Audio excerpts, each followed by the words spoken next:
Have a holly jolly Christmas, in case you didn't hear. Rudolph the Red-Nosed Reindeer.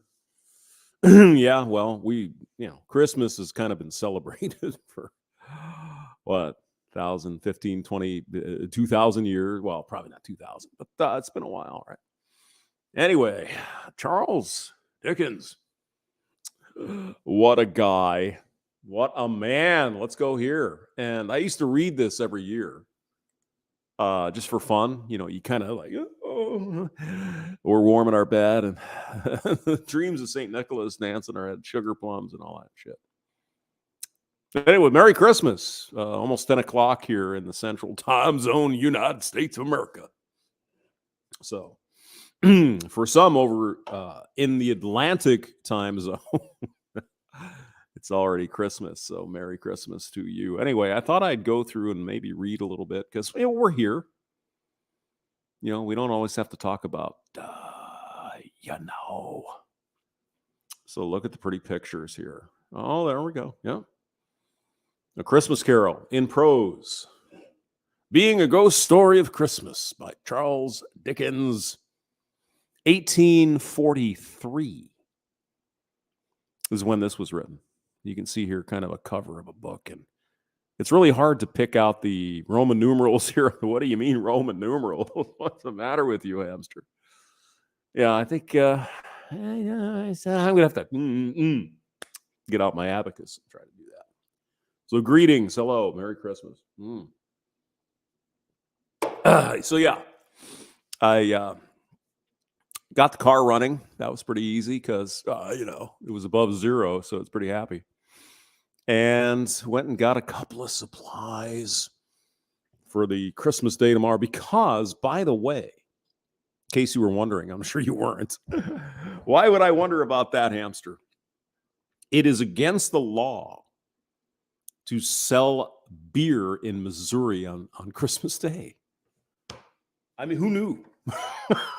Just one day of the year where you can't buy brewskis in Missouri is Christmas.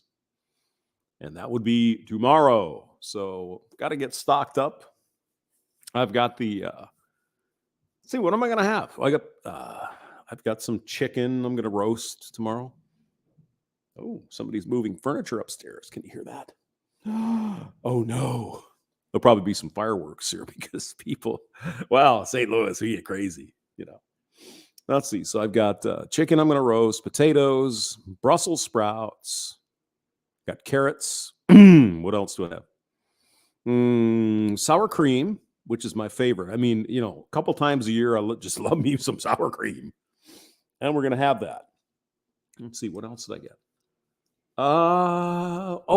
Yes. Yeah. I've got some frozen McDonald's hamburgers in the freezer just in case I get crazy. Let's see. I got some snacks, got Doritos and corn nuts and other shit there in the car. I'm not going anywhere. That's the bottom line. I'm not leaving. I'm going to sit here in the lair on my wheel and spin it, and we're going to have some fun. But yeah, I'm going to check out and see chicken breast. And I think I'll cook a little more than I need to. And then maybe on a Monday, he'll have something to say. Name that too. Dire Straits Communique. Hello. Merry Christmas, everyone. Good to see you guys. Mr. Hemi 4-Speed. Alec. Mouth Agape Ape. Hello. Tom Laundry. Botched It. Midnight Runner 04. Hobo Jax is here. Craig Furness is in the building tonight. Mr. Hemi 4-Speed. No. Here's the deal. Once in a while, the old hamster gets a little crazy. And of course, being lazy, it's like, well, if I'm going to go to McDonald's, I might as well order a few extra things. So a couple of weeks ago, I went to Mickey D's. It's like, I'm really hungry. Okay, give me 4 of that and 4 of these and 4 of those. And give me that and this and this. So I was like, $100 worth of shit. I'm not going to eat $100 worth of shit, even though I could.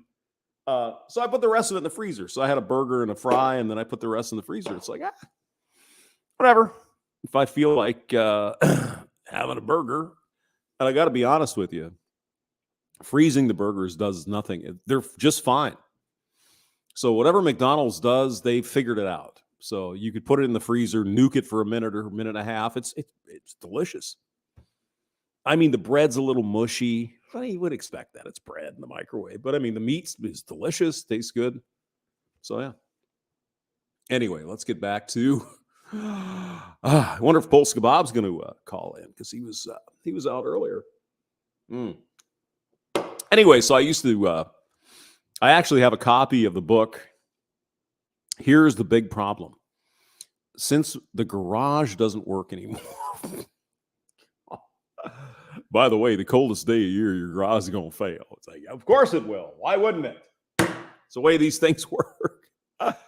My God, hamster. That's brilliant. I know. Yeah, that's crazy, isn't it? Same thing, too, now. If you're serious, you're probably just giving me a hard time. But if you go to Walmart or wherever you shop, Mr. Hemi-Speed, 4-Speed, and sometimes they have like these 2 or 3 pound cheese things on sale, like a Walmart or wherever you go shopping. You're in Canada, right? So it's over at Timmy's. When Timmy's has these big 3 pound cheese things on sale because there's no other store in Canada except Tim Hortons, throw those in the freezer. Cheese works great. Doesn't even care. You know, you freeze it. You just pull it out when you need it. If you want to, you thaw it out a little bit. So it's perfectly fine. Oh, yeah, I got some butter, too. Butter. Butter. I like it. Craig Furness, Merry Christmas to you as well. Supplies, also known as Guinness. They didn't have any Guinness. I know. I mean, you can't have everything, I guess, on Christmas. Maybe I was on the naughty list this year. Anyway. So I got some Sierra Nevada Pale Ale. I got a 24-pack of that. Yay. Anyway, let's get to the book here. Let's read a little bit because it's fun. Now, I'm sure you guys know the story. I don't want to talk down to you because you are adults and you get it. You know, Scrooge and Marley, Bob and the redemption and the ghosties and everything. I was reading it. It's kind of fun. So here's what Charles Dickens writes. I have endeavored in this ghostly little book to raise the ghost of an idea which shall not put my readers out of humor with themselves and with each other, with the season, or with me. May it haunt their houses pleasantly and no one wish to lay it. I'm not sure I understand that line there. Excuse me. Let's get some English person out here. What the hell does that mean? Their faithful friend and servant, Charles Dickens, December 1843, people. What is that, 180 years ago? Holy Scheisenheimer. Now, I don't know if the words have been tweaked for us modern people because they're stupid. We can't read it. But, you know, if these are the real words from Charles Dickens, words are pretty much the same. There's a little bit of interpretation necessary for some things, but it's pretty good. Anyway, Marley's Ghost, Stave 1, A Christmas Carol. I better drink a little beer before we do this. Yeah, it's good. And have a kush. Excuse me.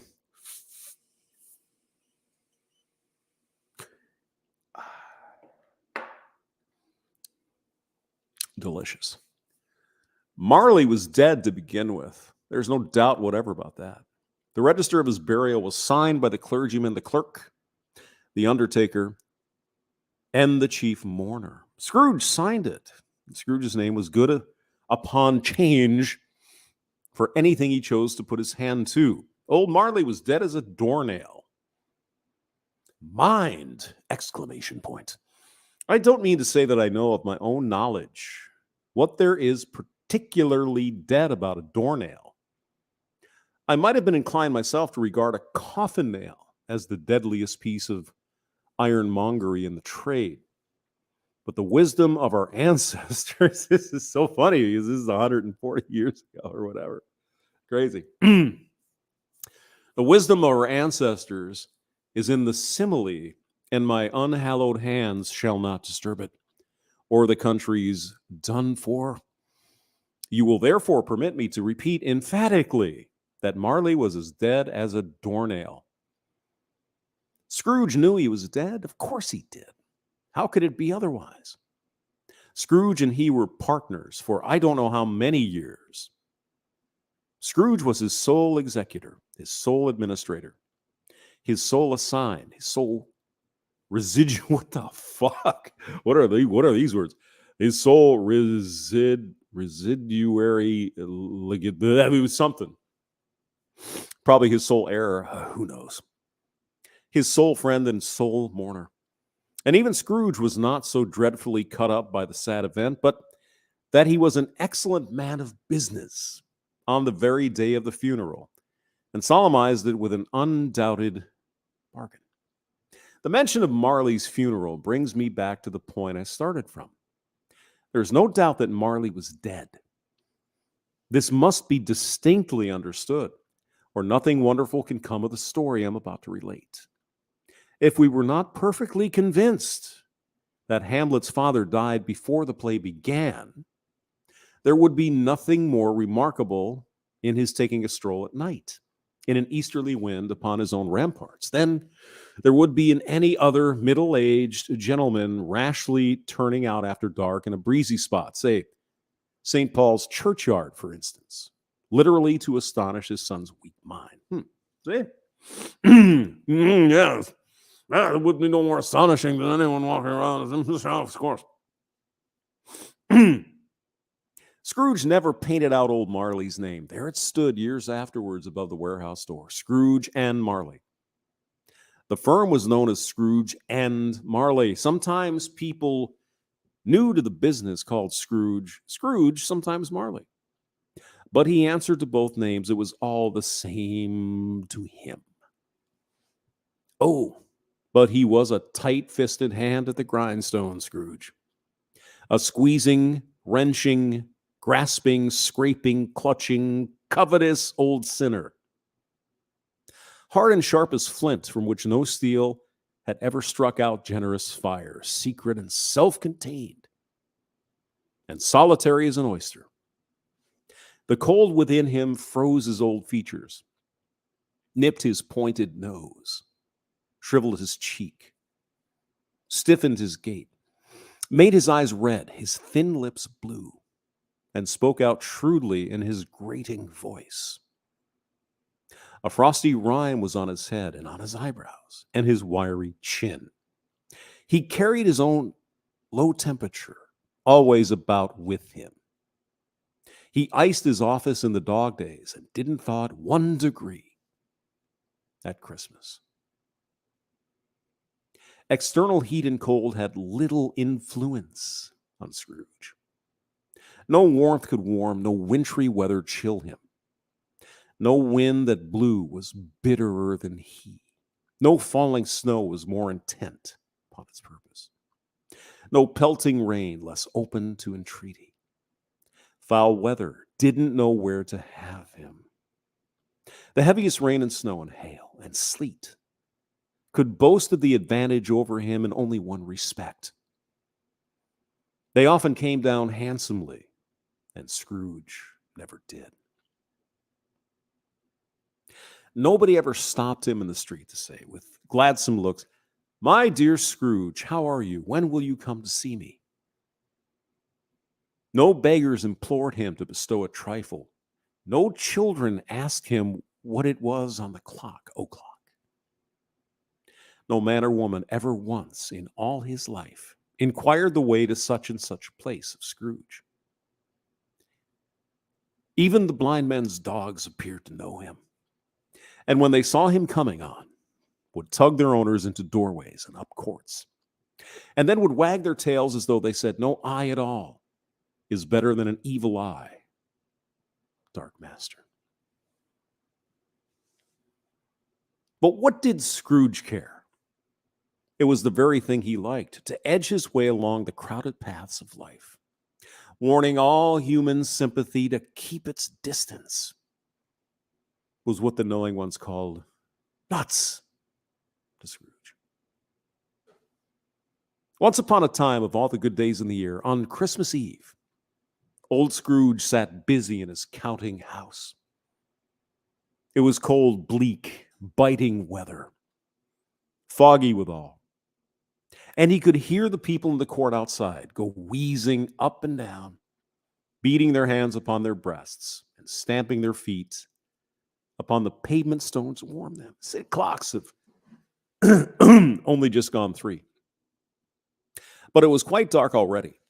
It had not been light all day, and candles were flaring in the windows of the neighboring offices like ruddy smears upon the palpable brown air.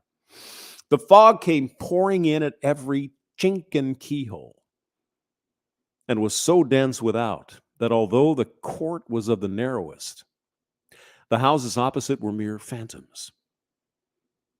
To see the dingy cloud come drooping down, obscuring everything, one might have thought that nature lived hard by and was brewing on a large scale. Whatever the hell that means, it sounds good. I like it.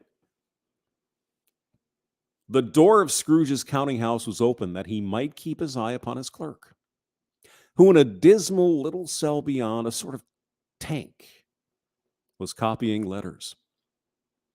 Scrooge had a very small fire, but the clerk's fire was so very much smaller that it looked like one coal.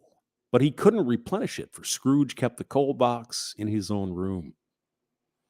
And so surely as the clerk came in with the shovel, the master predicted it would be necessary for them to part. I like that. Come in for some coal, I'm going to fire your ass. Jesus. I mean, clearly, Scrooge is kind of an asshole. Reminds me of the hamster. What? Wherefore the clerk put on his white comforter and tried to warm himself at the candle, in which effort, not being a man of strong imagination, he failed. Oh, God. Dickens, I love this stuff. This is really good. Now, if you haven't read a lot of Charles Dickens, it's good stuff. He was really brilliant, wonderful writer. Anyway, let's get down to the meat of it here. A Merry Christmas, Uncle. God save you, cried a cheerful voice. It was the voice of Scrooge's nephew, who came upon him so quickly that this was the first intimation he had of his approach. Bah, said Scrooge. Humbug. He had so heated himself with the rapid walking in the fog and frost, this nephew of Scrooge's, that he was all in a glow. His face was ruddy and handsome, his eyes sparkled, and his breath smoked again. Christmas a humbug, Uncle, said Scrooge's nephew. You don't mean that, I'm sure. I do, said Scrooge. Merry Christmas. What right do you have to be merry? What reason have you to be merry? You're poor enough. Come then, returned the nephew gaily. What right have you to be dismal? What right have you to be morose? You're rich enough. Scrooge, having no better answer, ready on the spur of the moment, said, Bah! Again, and followed it up with humbug. Don't be cross, Uncle, said the nephew. What else can I be, returned the uncle, when I live in such a world of fools as this? Merry Christmas. Out upon Merry Christmas. What's Christmas time to you but a time for paying bills without money, a time for finding yourself a year older, but not an hour richer, a time for balancing your books and having every item in them through a round dozen of months presented dead against you. If I could work my will, said Scrooge indignantly, every idiot who goes about with Merry Christmas on his lips should be boiled with his own pudding and buried with a stake of holly through his heart. He should. Uncle, pleaded the nephew. Nephew, returned the uncle sternly, keep Christmas in your own way and let me keep it in mine. Keep it, repeated Scrooge's nephew. But you don't keep it. Let me leave it alone then, said Scrooge. Much good may it do you. Much good it has ever done you. There are many things from which I might have derived good, by which I have not profited, I dare say, returned the nephew. Christmas among the rest. But I am sure I have always thought of Christmas time when it has come round, apart from the veneration due to its sacred name and origin. If anything belonging to it can be apart from that, as a good time, a kind, forgiving, charitable, pleasant time, the only time I know of in the long calendar of the year when men and women seem by one consent to open their shut-up hearts freely and to think of people below them as if they really were fellow passengers to the grave and not another race of creatures bound on other journeys. And therefore, uncle, though it has never put a scrap of gold or silver in my pocket, I believe that it has done me good and will do me good. And I say, God bless it. The clerk in the tank involuntarily applauded. Becoming immediately sensible of the, of the impropriety, he poked the fire and extinguished the last frail spark forever. Let me hear another sound from you, said Scrooge. And you'll keep your Christmas by losing your situation. You're quite a powerful speaker, sir, he added, turning to his nephew. I wonder you don't go into Parliament. Don't be angry, uncle. Come, dine with us tomorrow. Scrooge said he would see him. Yes, indeed he did. He went the whole length of the expression and said he would see him in that extremity first, meaning he'll see him in hell before he... God. You can see Scrooge is a very happy person. But why, cried Scrooge's nephew, why? Why did you get married, said Scrooge. Because I fell in love. Because you fell in love, growled Scrooge, as if that were the only one thing in the world more ridiculous than a Merry Christmas. Good afternoon. Nay, uncle, but you never came to see me before that happened. Why give it as a reason for not coming now? Good afternoon, said Scrooge. I want nothing from you. I ask nothing of you. Why cannot we be friends? Good afternoon, said Scrooge. I am sorry with all my heart to find you so resolute. We have never had any quarrel to which I have been a party. But I have made the trial in homage to Christmas, and I'll keep my Christmas humor to the last. So a Merry Christmas, uncle. Good afternoon, said Scrooge. And a Happy New Year. Good afternoon, said Scrooge. His nephew left the room without an angry word, not I can read. I think I can, notwithstanding. He stopped at the outer door to bestow the greetings of the season on the clerk, who, cold as he was warmer than Scrooge, for he returned them cordially. There's another fellow, muttered Scrooge, who overheard him. My clerk, with 15 shillings a week, and a wife and family, talking about a Merry Christmas. I'll retire to Bedlam.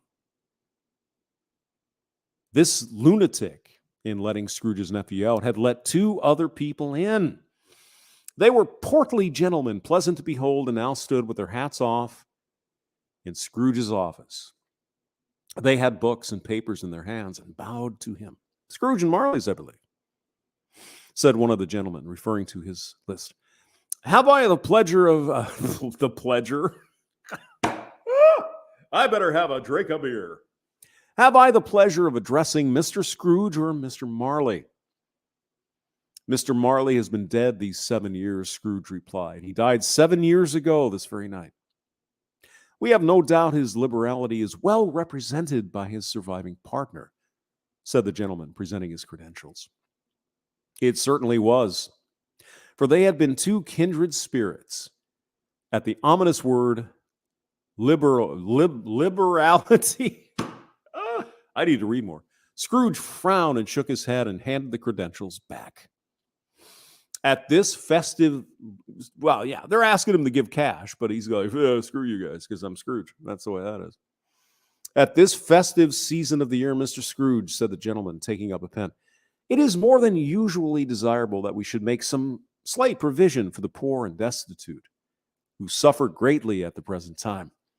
Many thousands are in want of common necessaries. Hundreds of thousands are in want of common comfort, sir. Are there no prisons?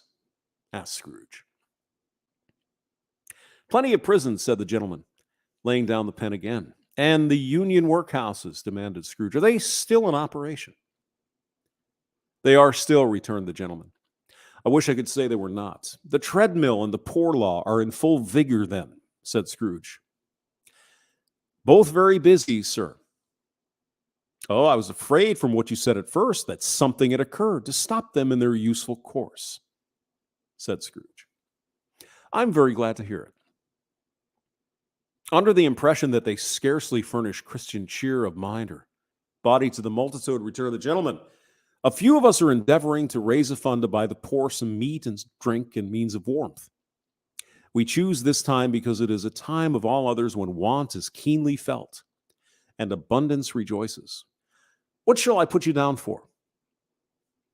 Nothing, Scrooge replied. You wish to be anonymous? I wish to be left alone, said Scrooge. Since you ask me what I wish, gentlemen, that is my answer. I don't make merry myself at Christmas, and I can't afford to make idle people merry. I help to support the establishments I have mentioned. They cost enough, and those who are badly off must go there. Many can't go there. Many would rather die.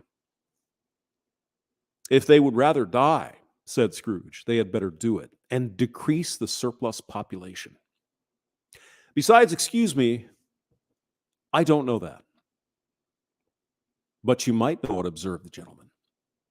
It's not my business, Scrooge returned. It's enough for a man to understand his own business and not to interfere with other people's.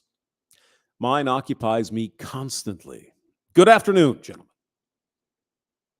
Seeing clearly that it would be useless to pursue their point, the gentleman withdrew. Scrooge resumed his labors with an improved opinion of himself and in a more facetious temper than was usual with him. Meanwhile, the fog and darkness thickened so that people ran about with flaring links. Again, what the hell is that? Candles. Just some of the words are a little weird here. Proffering their services to go before horses and carriages and conduct them on their way. The ancient tower of a church, whose gruff old bell was always peeping slyly down at Scrooge out of a Gothic window in the wall, became invisible and struck the hours in the quarters in the clouds with tremulous vibrations afterwards, as if its teeth were chattering in its frozen head up there. The cold became intense in the main street at the corner of the court. Some laborers were repairing the gas pipes and had lighted a great fire in a brazier round which a party of ragged men and boys were gathered, warming their hands and winking their eyes before the blaze in rapture. The water plug being left in solitude, its overflowings sullenly congealed and turned to misanthropic ice. The brightness of the shops where holly sprigs and berries crackled in the lamp heat of the windows made pale faces ruddy as they passed. Poulterers' and grocers' trades became a splendid joke, a glorious pageant, with which it was next to impossible to believe that such dull principles as bargain and sale had anything to do. The Lord Mayor, in the stronghold of the mighty mansion house, gave orders to his 50 cooks and butlers to keep Christmas as a Lord Mayor's household should. And even the little tailor, whom he had fined 5 shillings on the previous Monday for being drunk and bloodthirsty in the streets, stirred up tomorrow's pudding in his garret, while his lean wife and the baby sallied out to buy the beef. Foggier yet and colder, piercing, searching, biting cold. If the good St. Dunstan had but nipped the evil spirit's nose with a touch of such weather as that, instead of using his familiar weapons, then indeed he would have roared to lusty purpose. Oh God, I love the wording. This is insane. Let's let it again. The good had but nipped the evil spirit's nose with a touch of such weather as that, instead of using familiar. Okay, yeah. I guess he's saying it's cold enough to make the devil go home. It's pretty crazy. The owner of one scant young nose gnawed and mumbled by the hungry cold as bones are gnawed by dogs, stooped down at Scrooge's keyhole to regale him with a Christmas carol. But at the first sound of God bless you, merry gentlemen, may nothing you dismay, Scrooge seized the ruler with such energy of action that the singer fled in terror, leaving the keyhole to the fog and even more congenial frost. At length, the hour of shutting up the counting house arrived. With an ill will, Scrooge dismounted from his stool and tacitly admitted the fact to the expectant clerk in the tank, who instantly snuffed his candle out and put on his hat. "You'll want all day tomorrow, I suppose," said Scrooge. "If quite convenient, sir." "It's not convenient," said Scrooge. "And it's not fair. If I was to stop half a crown for it, you'd think yourself ill-used, I'll be bound." Clerk smiled faintly. "And yet," said Scrooge, "you don't think me ill-used when I pay a day's wages for no work." The clerk observed that it was only once a year. "A poor excuse for picking a man's pocket every 25th of December," said Scrooge, buttoning his greatcoat to the chin. "But I suppose you must have the whole day. Be here all the earlier next morning." The clerk promised that he would, and Scrooge walked out with a growl. The office was closed in a twinkling, and the clerk, with the long ends of his white comforter dangling below his waist, for he boasted no great coat, went down a slide on Corn Hill at the end of a lane of boys 20 times in honor of it being Christmas Eve, and then ran home to Camden Town as hard as he could pelt. As hard as he could pelt? Okay. To play at Blind Man's Bluff. So yeah, it's pretty good. It's a good book. I like it. And it's only like 100 pages, so you can read it in a couple hours. Well, probably an hour, hour and a half. SCE. Excuse me. Let me mute that.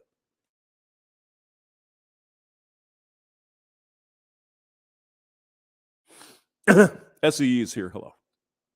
Merry Christmas, sir. Let's see. Timothy Sokol says what? "I care not for female concern. I've learned the way of MGTOW. Good afternoon," says says Scrooge. Sergeant Grinch is here. AC says no reading ahead. Oh, okay. Well, I mean, the link is in the description if you want to. It's like, God, I think we went through 20 pages, so there's only like 40 pages left. I would read the whole thing, but I don't want to get too boring. But it is that time of the year, and once in a while you gotta. But it is curious some of the language they use here. I mean, the English is plain, the meaning, right? Not the denotation, but the connotation of some of the phrasing here that Charles Dickens uses. Unfamiliar. But I suppose if we read it a few times and did through the... I like it. So I like it. No reading ahead. Cubing Speed says, "Missing an alien." Hello, Cubing Speed. Merry Christmas. I will be over to get the presents soon. If you can come down the chimney, Sergeant Grinch, you can come right over and take it. I don't have a chimney. Okay, I do, sort of. But it's only like 6 inches wide. So if you can fill that chimney up, you can have all my presents. Got a lot of empty beer bottles here too. So, hey, while you're coming, you got the flying sleigh with Rudolph and everything. You can pick up my empties, put them in the recycle bin. Fun. Anyway, it is almost 10:30. Merry Christmas, everyone. I'm sure we're going to be doing something tomorrow. Have a good night. Everyone enjoy the couple days off we get this time of the year. On the bright side of things, from now on, the days get longer. So at least we don't have to worry about, it'll be summer before we know it, then winter again, and God only knows life goes fast. All right. Have a good night, everyone. See you later. Merry Christmas.